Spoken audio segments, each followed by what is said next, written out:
Melansir situs BPS, tingkat pengangguran terbuka Indonesia pada tahun 2023 sebesar 5,32%. Rektor Universitas Semarang, Dr. Supari, turut menyoroti tingkat pengangguran yang ada ini berkaitan dengan output lulusan institusi pendidikan.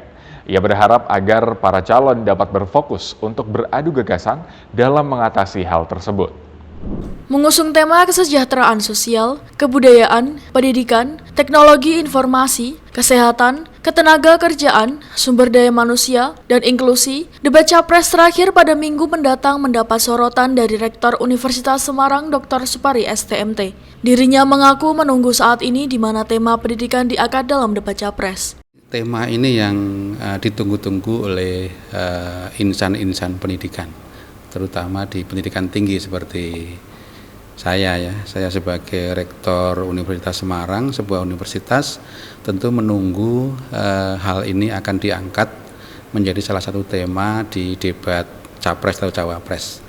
Saya memandang tema ini penting dan ini bagus sekali, sudah dilandasi dari tema yang sebelumnya tentang keamanan. Dr. Supari juga turut menyampaikan banyaknya kondisi yang perlu mendapat perhatian dari para kandidat. Di antaranya adalah ketersediaan lapangan kerja untuk dapat menampung lulusan dari institusi pendidikan. Hal ini selaras dengan data BPS tahun 2023 yang menyebut tingkat pengangguran terbuka Indonesia sebesar 5,32%. Pendidikan itu tidak boleh main-main kalau ingin negara ini maju terus gitu ya. Oleh karena itu harus serius, dan pendidikan tadi ujung-ujungnya adalah mendapat pekerjaan supaya kaya, berbuat sesuatu untuk orang lain tadi, sehingga bertahan hidup supaya bisa dapat pekerjaan akhirnya.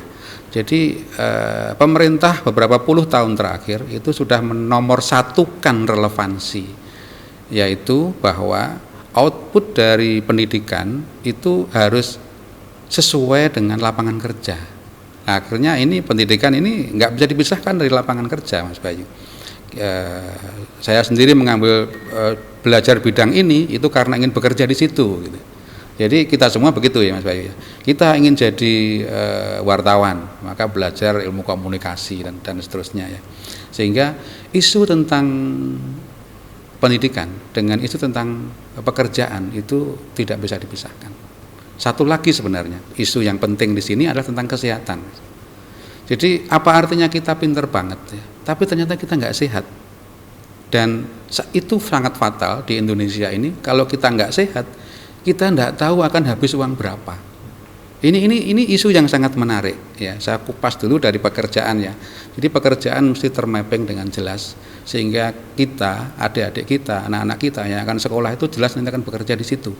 Bukan ini lulus terus pekerjaan itu hilang. Nah ini kemampuan untuk merancang apa-apa nanti yang ada. Itu di perguruan tinggi sudah mempunyai sinyal, market sinyal namanya. Tetapi tidak selalu market sinyal itu berhasil.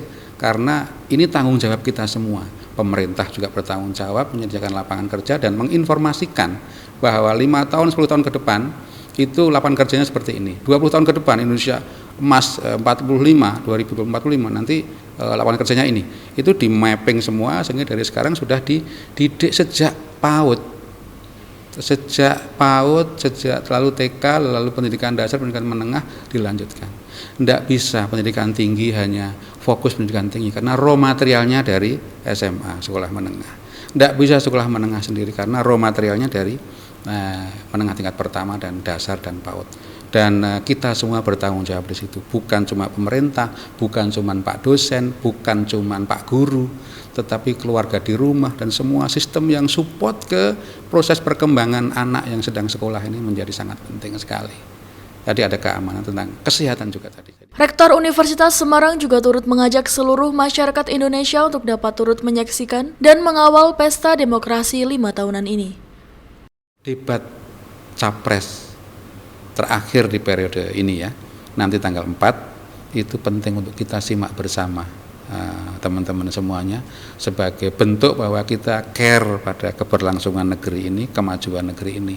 Akan kita lihat, kita dengarkan, kemudian kalau ada yang keliru-keliru ternyata jadi presiden gitu ya, kita memberikan masukan. Jadi kita memberi masukan juga secara budaya yang baik gitu. Bagaimana caranya, meskipun itu juga ada levelingnya. Jadi Mari kita tunggu nanti kita saksikan